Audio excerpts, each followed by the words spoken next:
ऋमूवज्जायाणं नमोलोई सुवसाहुणम्।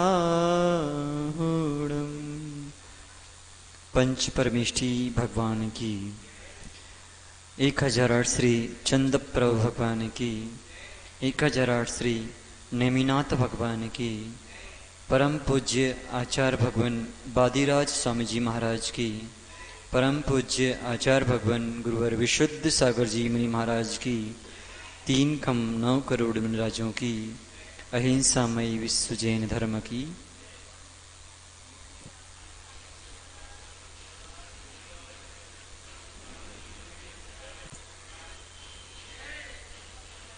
कल हमने यहाँ पर समझा कि भगवान की भक्ति करने से सर्वांग शरीर जो कुष्ठ रोग से दूषित था वह स्वर्णमयी हो गया और भगवान की अव्यक्त ध्वनि से स्तुति करने से उनको स्थिर चित्त से अपने मन में ध्यान करने से जो हमारे अंदर कठिन से कठिन रोग हैं जो सांप की भांति हैं वो निकल जाते हैं। अब जो भक्ति है वो साक्षात हमें आत्मा का साक्षात्कार करने का साधन बनती है, परमात्मा से मिलने का कारण बनती है। और जब भक्ति जीव करता है तो वह केवल परमात्मा और खुद से मिलने की बात करता है। भक्ति में जब जीव लीन होता है तो उसे कुछ नहीं दिखता। जैसे कोई व्यक्ति भोजन करता है तो क्या उसके विषय कसाय सताते हैं भोजन करते समय? नहीं। जैसे आप भोजन करते हैं ऐसे ही भजन करना चाहिए। जैसे भोजन करते हो ना इच्छा पूर्वक कि हमें ये इष्ट पदार्थ मिले, क्यों रानू करते ना, इष्ट पदार्थ मिल जाए फिर बीच में कुछ ना आए। माना कि पेड़ा खा रहे हो बीच में कंकड़ आ जाए तो क्या लगता है? अरे गड़बड़ हो गया, स्वाद किरकिरा हो गया। ऐसे ही भगवान की भक्ति भी करो ना तो जो अशुभ विचार आ रहे हैं समझना वो कंकड़ की भांति है जो विघ्न कर रहे हैं हमारे भक्ति में। समझ में आया? भक्ति में विघ्न नहीं होना चाहिए आस्तिक। जैसे आप अभी भक्ति कर रहे हो, कोई माँ की याद आ रही क्या? नहीं आती। अभी केवल हम शिवरार्थी हैं, शिव बनने के लिए यहाँ पर आए हैं, इसलिए कोई अभी किसी की याद नहीं है, ना कि स्कूल की भी याद नहीं है कि स्कूल जाना है। तो ये सब अगर ये याद आने लग जाएगी तो क्या होगा? विघ्न हो जाएगा। तो पहले हम पढ़ लें या पूछ लें? पहले पूछते हैं, ठीक है, जब तक और लोग आ जाएंगे। तो तीसरा 14 श्लोक किसको याद हो गया? दूसरा भैया माइक दो। तो आस्तिक खड़े हो जाओ, श्लोक सुना। दूसरा सबसे पूछेंगे अभी हम। ज्योति रूपम दुरितानि वै द्वांत विध्वंस हेतु त्वामे बाहुर्जिनवर चिरम तत्त्वविद्या वियुक्ता चेतोवासे ववसि चमम स्पार्मत् भासमाना तस्मिन्नना कथमिव वस्तुनिष्ठे। ठीक है, बैठ जाओ। और किसी को याद है? सुनाओ, माइक दे दो।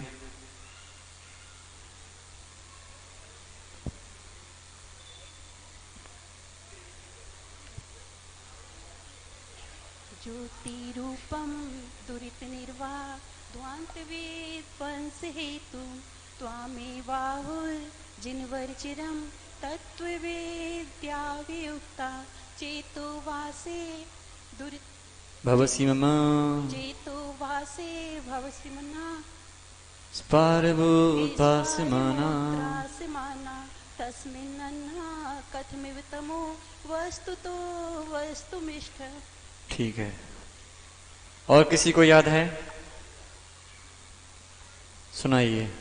ज्योति रूपम दुरित निवय, ज्योति रूपम दुरित निवय, धांस विध्वंस हेतुम तामे बाहुर्जिन्वर चिरम तत्व विद्या वियुक्ता चेतो भासे तो भवत चेतो भासे त्वमेव भवति च मम भवत्यामम स्फारमुद्भासे मानस तस्मिन्नन्हा कथमित्तमो वस्तुतो वस्तुमिष्टे। ठीक है, चलिए, और किसी को याद है? रानू, कल याद करके आना तुम्हें पहला श्लोक, एक ही भाव हम, ठीक है? कल याद करके आना, हम खड़े करके पूछेंगे, ठीक है? नहीं पूछेंगे, आगे पढ़िए। अब भगवान हमारे अद्वितीय बंधु हैं। सुनो, भगवान कैसे हैं? अद्वितीय बंधु हैं, जिनके अलावा, मतलब अद्वितीय मतलब कोई है ही नहीं उनके जैसा। ऐसे बंधु हमारे कौन हैं? भगवान हैं। उनकी व्याख्या यहां चलेगी, सुनिए।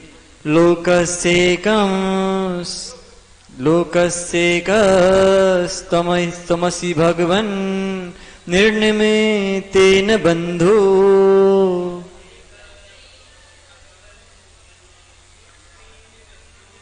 त्वय्येवासो सकल विषया शक्तिरप्रत्यनीका।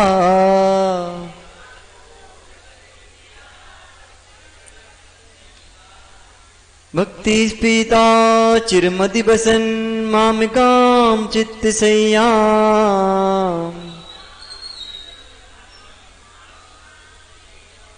मय्युत्पन्नं कथमिव तथा क्लेशयूथं सहेथा।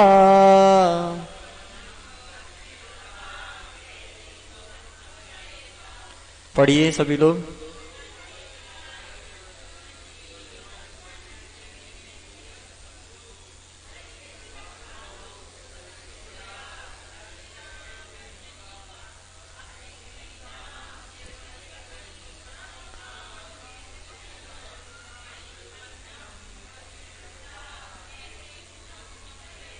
पढ़ते नहीं बना किसी से, एक बार और पढ़ते हैं। लोकस्येकस्तमसि भगवन् निर्निमेतेन बन्धो त्वय्येवासो सकल विषया शक्तिरप्रत्यनीका। भक्ति स्फीतां चिरमदिवसन् मामिकां चित्तशय्याम् मय्युत्पन्नं कथमिव तथा क्लेशयूथं सहेथा। पढ़ो एक साथ सभी लोग जोर से। एकस्तमसि भगवन् निर्निमेतेन बन्धो त्वय्येवासो सकल विषया शक्तिरप्रत्यनीका। भक्ति स्फीतां चिरमदिवसन् मामिकां चित्तशय्याम् मय्युत्पन्नं कथमिव तथा क्लेशयूथं सहेथा। अब बन गया? याद करके आएगा कौन? सभी लोग। प्रयास करने से, सुनो सरानू, करत करत अभ्यास की जड़मती हो तो सुजान। यदि अभ्यास करोगे, अच्छा एक बात बताओ, जब पहली बार आपने अपनी बाइक उठाई थी तो चलाते बना था क्या? नहीं बना था ना। तो जब धीरे धीरे प्रयास करते करते क्या हो गया? हम बाइक चलाना सीख गए, सीखे कि नहीं? तो ये एक एक लाइन भी हम याद करेंगे तो 10 दिन में एक श्लोक तो याद हो ही जाएगा। होगा कि नहीं? हो सकता है। प्रयास करो तो सब कुछ होता है, ठीक है? और प्रयास करोगे, अभी यहाँ आ गए, घर में थे ना 2 दिन पहले, यहाँ आ गए, और प्रयास करोगे तो यहाँ भी आ सकते हो, ठीक है? अभी तो फंसे नहीं हो, फंस जाओगे तो फिर नहीं आ पाओगे, ठीक है? तो यहाँ सुनो, हे भगवान, जब आप संसार के प्राणियों के स्वार्थ रहित बिना किसी प्रयोजन के, देखो ये शब्द समझने योग्य है, बिना किसी प्रयोजन के अद्वितीय बंधु हैं। बंधु मतलब हित करने वाले हो, और यह सब पदार्थों को विषय करने वाली शक्ति भी आप में ही बाधा रहित है। तब भक्ति के द्वारा विस्तृत मेरी हमारी मन रूपी पवित्र सैया पर निवास करने वाले आप मुझ में उत्पन्न हुए दुख समूह को कैसे सहन करोगे, अर्थात नहीं करोगे। सुनो, जो सम्य दृष्टि जीव रहते हैं वे दूसरों के दुखों को सहन नहीं कर पाते। क्यों? उनको लगता है कि इनका भी कल्याण हो जाए। रानू, इसलिए हम बोल रहे हैं, हमें आपका दुख अच्छा नहीं लग रहा। हम चाहते हैं कि आप ही हमारे साथ बैठें, आप भी इन बंधुओं से दूर हो जाएं। भगवान कैसे हैं?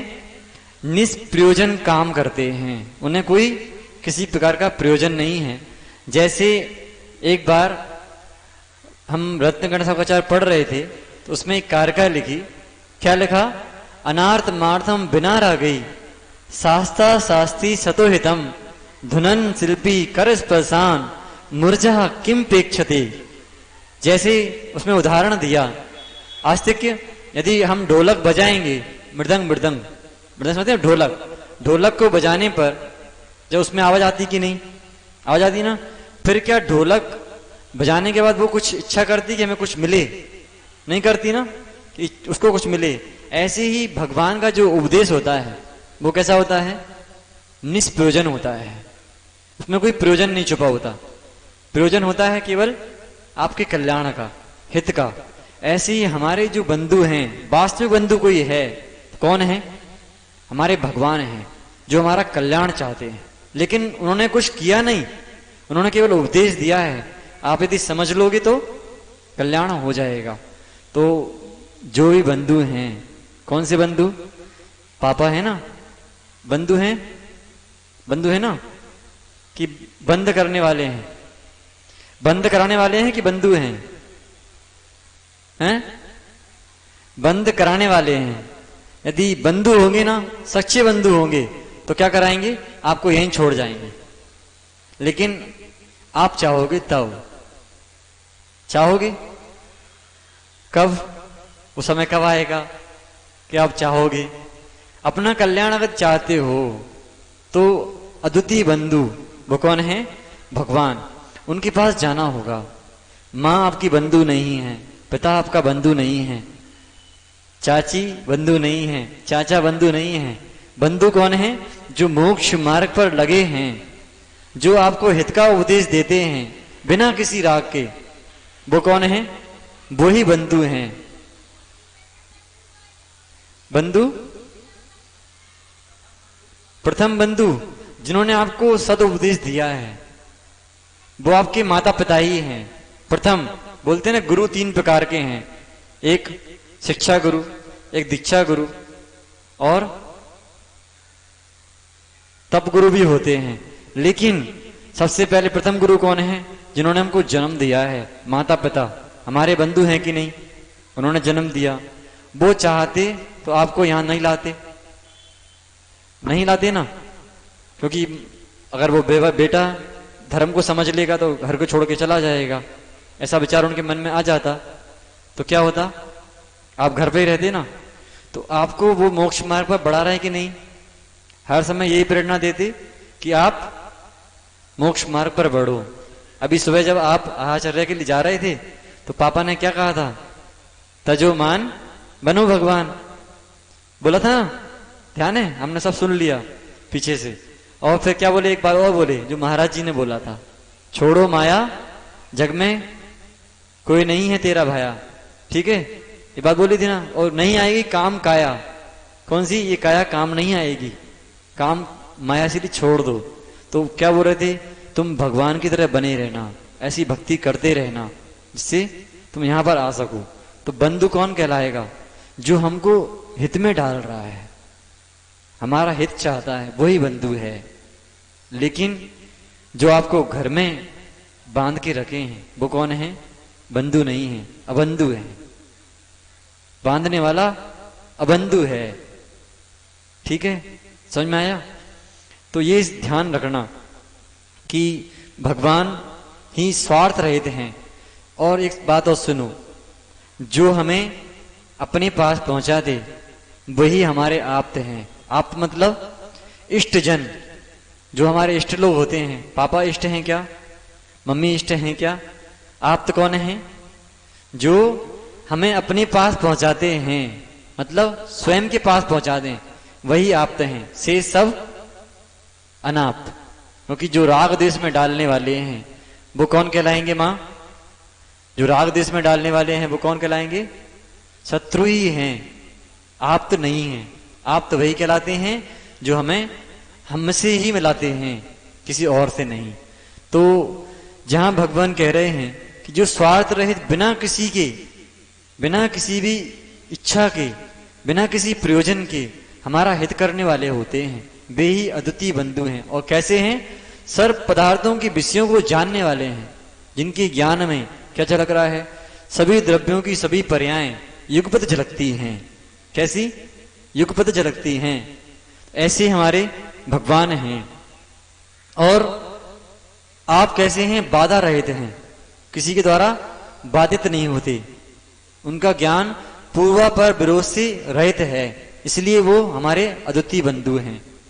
और अब एक बात और बताओ कि जब आप सैया पर बीमार पड़ते हैं, घर में जो सैया है ना, सोने का स्थान, बीमार पड़ते हो तो माँ क्या करती है? माँ क्या करती है? आपकी सेवा करती ना। किसके लिए? कि दुख दूर कर दी, दुख दूर हो जाए। ऐसा तो नहीं कांटे बिछाकर रख देती है कि ये और दुखी हो जाए। क्या करती है? अच्छे गद्दे पर लेटाती है। तो ऐसे ही हमारे जो पवित्र मन की सैया है उस पर कौन विराजमान हो गया है? कौन विराजमान हुआ? प्रभु विराजमान हो गए हैं। तो फिर हमें दुख कैसे होगा? दुख हो ही नहीं सकता, वो सहन ही नहीं करेंगे दुख को। इसलिए यदि दुख को सहन करना चाहते हो, दुख को दूर करना चाहते हो, तो क्या करो? अपनी मन रूपी सैया पर किसको विराजमान कर लो? प्रभु को। तो सारे दुख दूर स्वयं हो जाएंगे। ठीक है, इस प्रकार समझना। अब अगला श्लोक पढ़ते हैं। पढ़िए सब लोग, बैठ जाओ। जन्माटभ्याम कथम भी मया देवदीगं भ्रमित्वा प्राप्ये भेयम् तब नय कथा स्पारपीयूष बापी तस्या मध्ये हिमकर हिमा व्यूसीते नितान्तम् निर्मग्नं मा न जहति कथम दुःखदावोपतापा। पढ़िए। जन्माटभ्याम दीवदीगं भ्रमित्वा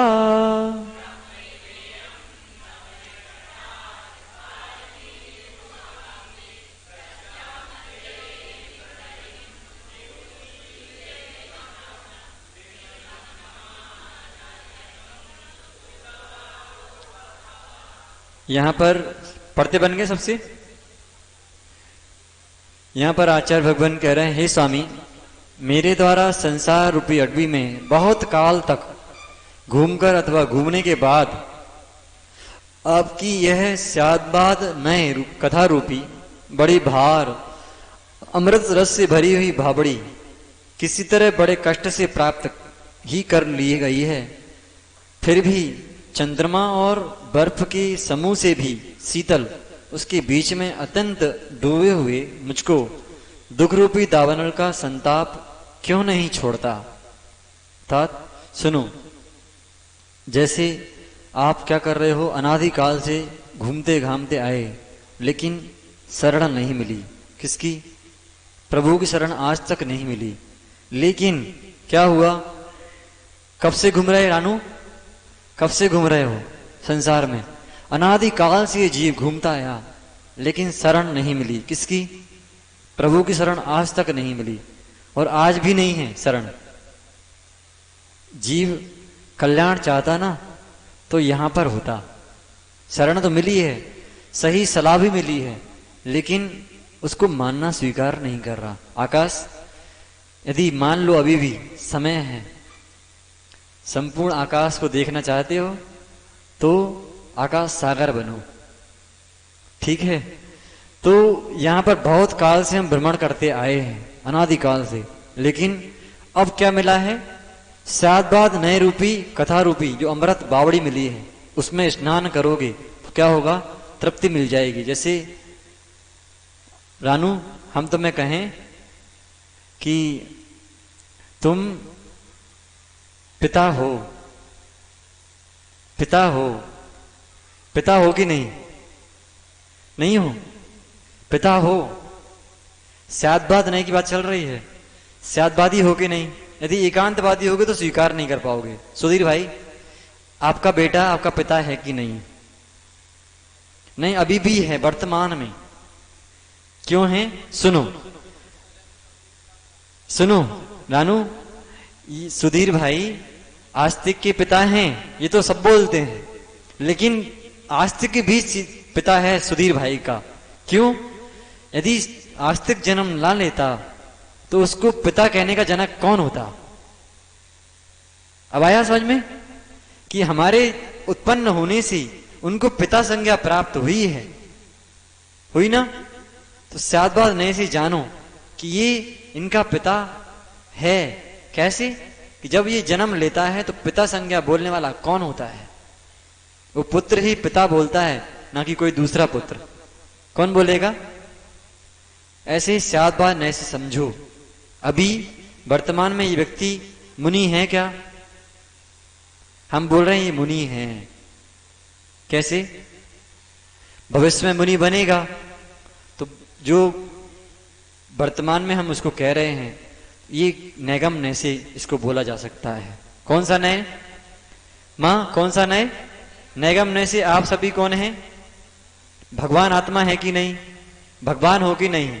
जैसे अरहंत भगवान अभी सिद्ध नहीं है, फिर भी हम उनको क्या कहते हैं? अरहंत सिद्ध एव। अरहंत सिद्ध के समान है, सिद्ध ही है। कैसे बोल रहे हैं?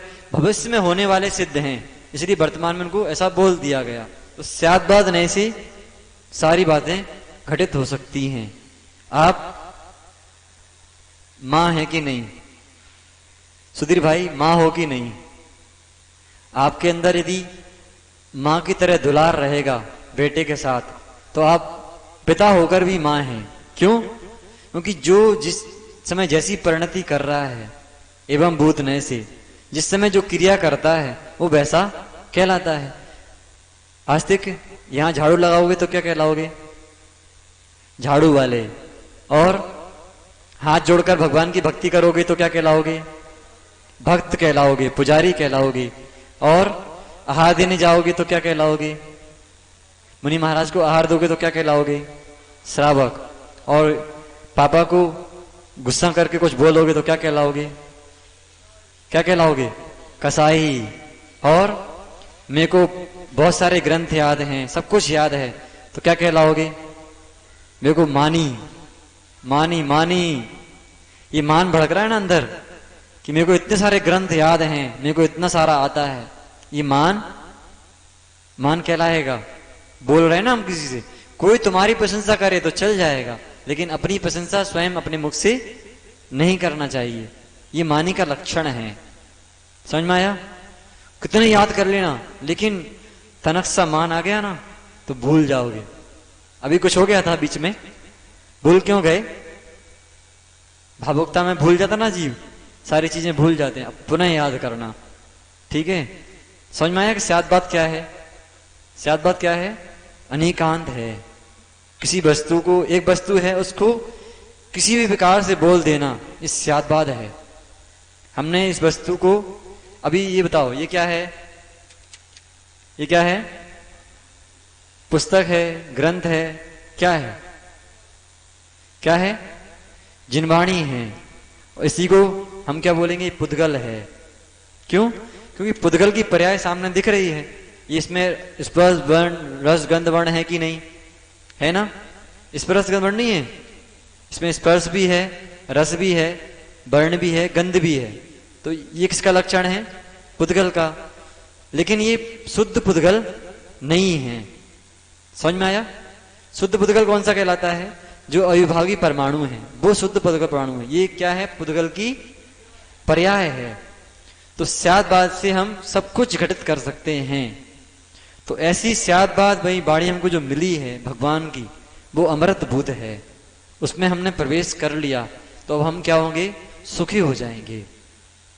कोई तुमको पागल बोल जाए, आस्तिक तुमको कोई पागल बोले तो कहना भैया ठीक है, हम पागल ही तो हैं, हम पापों का खंडन करने आए हैं, पापों को गलाने आए हैं, इसीलिए तो पागल हैं।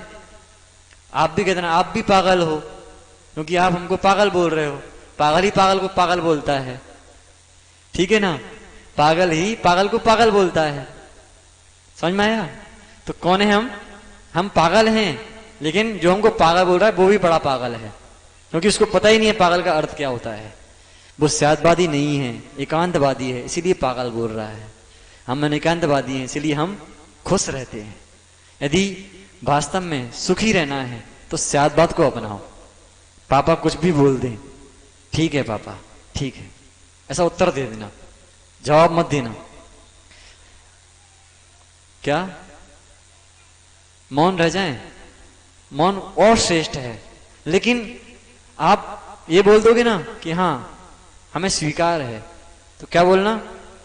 पापा पूछे कैसे स्वीकार है, तो कहना आपने जो हमसे कहा है, माना कि बोल दिया तो पूरा गधा ही है, तो पापा से बोलना पिताजी आप सही कह रहे हो, पूर्व में मैं किसी ना किसी पर्याय में गधा रहा हूंगा, इसीलिए तो आप गधा बोल रहे हो, स्वीकार कर लेना, उसमें कोई गलती तो किया नहीं। तो स्यादवाद से हम, सबसे बढ़िया सूत्र है जीवन में जीने का स्यादवाद। स्यादवाद से सारे लक्षण घटित हो जाते हैं, सारी बीमारियां दूर हो जाती हैं, कष्ट नहीं होगा। क्योंकि कोई अगर आप किसी को टकला बोल दे, पीछे भैया है ना सैलू भाई, बोलो टकले ठीक हो, तो बोलना हाँ ठीक है, बाल नहीं है इसलिए टकले तो हैं, जाएगा क्या बोलने से? लेकिन जीव को कष्ट ना हो ऐसे शब्दों का उच्चारण करना चाहिए। आगम में ये बात भी आई है। लेकिन आप मजाक मजाक में किसी को कुछ भी बोल दोगे तो क्या होगा? कष्ट होगा कि नहीं? होगा ना? इसलिए ऐसे शब्दों का प्रयोग नहीं करना जिससे दूसरे के मन में संकल्प विकल्प पैदा हो जाएं। लेकिन अपने को संकल्प विकल्प से बचाना है तो स्यादवाद नए को साथ में लेके चलना। ठीक है रानू, आप आकाश से मोटे हैं कि नहीं? सेठ हो कि नहीं? सेठ नहीं हो? नहीं हो सेठ? स्यादवाद से स्वीकार चाहिए। स्यादवाद ने से स्वीकार करो ना कि हम सेठ हैं। भविष्य में आप सेठ बनोगे कि नहीं? धनवान होगे, टमी निकल आएगी तो क्या होगा? सेठ बन जाओगे। ठीक है ना? अभी आस्तिक सेठ होगे नहीं, तुम सेठ हो ना। भविष्य में आप आचार्य बनोगे, मुनि बनोगे, सिद्ध बनोगे, अरिहंत बनोगे। बनोगे कि नहीं? हम क्यों बोल रहे हैं ऐसा? क्योंकि प्रत्येक जीव में भगवान आत्मा है। यदि भव्य है तो निश्चित रूप से वो क्या बनेगा? अरिहंत सिद्ध बनेगा, मुनि बन सकता है, आचार्य बन सकता है, भव्य अभव्य जीव भी। सुनो एक बात और सुन लो, भव्य और अभव्य में अंतर कैसे डालना। भव्य जीव नियम से मोक्ष जाता है, लेकिन अभव्य जीव मोक्ष कभी नहीं जाएगा। क्यों? क्योंकि उसके अंदर शक्ति तो विद्यमान है लेकिन उसका स्वभाव वैसा नहीं है, उसकी प्रकृति वैसी नहीं है। सुनो, माना कि कभी भी नहीं, भटकता ही रहेगा। वो केवल साधना करता है, किसके लिए? केवल धम्मम भोग निमित्तम, धर्म करता है कि इसको भोग मिले, इसलिए धर्म करता है। शेष साधना उसकी गौण है, कुछ भी नहीं करता। हाँ, पता कैसे चलेगा? देखो, एक तो यही प्रश्न है कि भव्य है और अभव्य कैसे है, कि जब कोई व्यक्ति समझाने के बाद भी ना माने, जैसे हमने कहा कि भैया घास में चलना मना है, इसमें बहु हिंसा होती है, फिर भी वो व्यक्ति क्या करे, उसी पे चल के वापस पहुंचे। जैसे एक कथा आई है, अब भव्यसेन नाम के मुनराज थे, मां सुनी कि नहीं, उपदेश दिया गया कि भाई ऐसा नहीं करना है। उन्होंने क्या किया, जान करके उस पर चले, किस पर, घास पर। तो लोगों ने क्या कहा, ये भव्यसेन नहीं है, ये अभव्यसेन है। पहचान कैसी होती है, बाह्य लक्षण दिख सकते हैं, लेकिन अंतरंग की परिणति हम किसी की नहीं जान सकते, वो केवल स्वयंभू या वो स्वयं जानता है। तो हम वो विषय ये चल रहा था कि अभव्य जीव के सानिध्य में रहकर भी भव्य जीव अपना कल्याण कर लेता है। क्यों? क्योंकि उपदेश तो वो किसका देगा, द्वादशंग का ज्ञाता हो जाता है अभव्य जीव भी, लेकिन भव्य जीव उनके सानिध्य में आकर के कहां चले जाते हैं, मोक्ष चले जाते हैं, लेकिन वो अटका ही रहता है। इसलिए जब भी आप कथन करो तो किससे करना, सात बात वाणी से ही करना, ऐसा नहीं एकांत से। लेकिन जो एकांत से कथन किया गया है वो उसको एकांत से ही बोलना।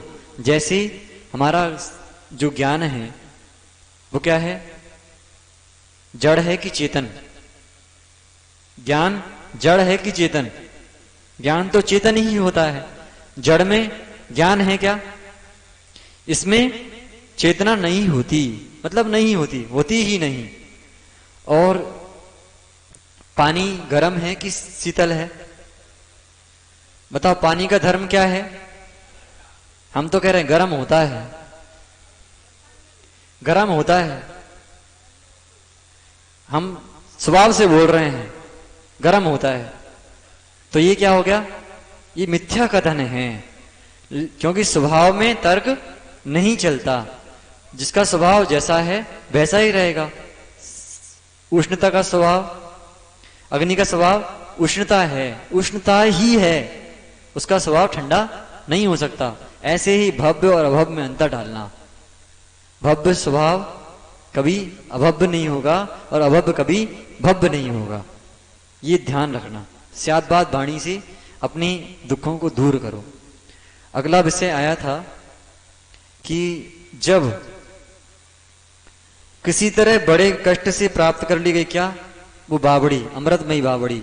जैसे हम स्नान करने जाते हैं नदी में तो क्या होता है, सुख मिलता ना, क्या यार आनंद आ गया, बहुत गर्मी के बाद हम उस नदी में प्रवेश करें, क्यों जाते ना वाटर पार्क, तो उसमें नहाने से कितना आनंद आता है।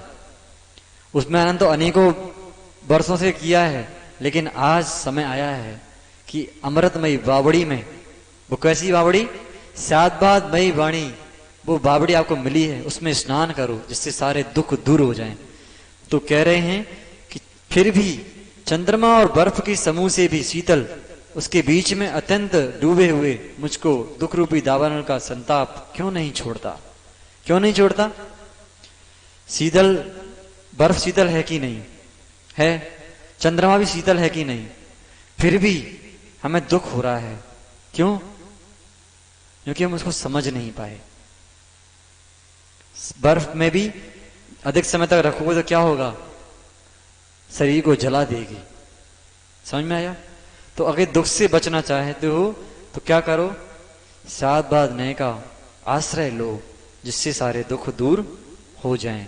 इस प्रकार अब महाराज जी को बुला लो, भाई कोई समय हो गया है, 2:25 हो गए, अपन जब तक पाठ कर लेते हैं पुनः, ठीक है, पढ़ो सभी लोग एक साथ। एकी भावम गतिमया या स्वयं कर्म बंधो घोरम दुखम भवगतो दुर्निवारः करोति तस्यावश्य तैजिन रवि भक्तिरुन्मुक्तये जेतुं शक्यो भवति न तया को परस्तापहेतु ज्योतिरूपं दुर्तिनिभः द्वादवे ध्वंसहेतु तामे बाहुर्जिन्भरचिरं तत्त्वविद्याभियुक्ता चेतो वासे भवसि च मम स्पारबोधास्यमाना तस्मिन्नन्हा कथमिव तमो वस्तुतो वस्तुमिष्टे आनन्द्रासु स्पर्तिर्मन्नं गद्गदं चाभिजल्पन् यश्चायेत त्वयि दृढमना स्तोत्रमन्त्रे भवन्तम् तस्याभिस्य तदपि सुचिरं देहवल्मीकमध्यान् निष्कास्यन्ते विविधविस्मा व्याधया काद्रुवेया प्रागेवेह तृतीयभवना दिशिता भव्यपुन्ना पृथ्वीचक्रं कनकमयदां देवदी तदेयं ध्यानद्वारम् अमृचिकरं स्वान्तगेहं प्रविष्टः तत्किं चित्रं जिन्वपुरिदं यस्वर्णीकरोषि लोकस्यैकस्तमसि भगवन् निर्निमित्तेन बन्धु त्वयैवासो सकलविषया शक्तिरप्रत्यनीका भक्तिस्फीता चिरमदिवसन् मामकां चित्तसंयां मय्युत्पन्नं गतिमिव तथा क्लेशयूथं सहेथा जन्माटव्यां गतमिव तया देवदीगं भ्रमित्वा प्राप्येयं तव न कथा स्पारे पीयूषवापि तस्यां मध्ये हिमकरहिम व्यूषिते नितान्तं निर्मग्नं मा न जति कथं दुःखदावोपतापा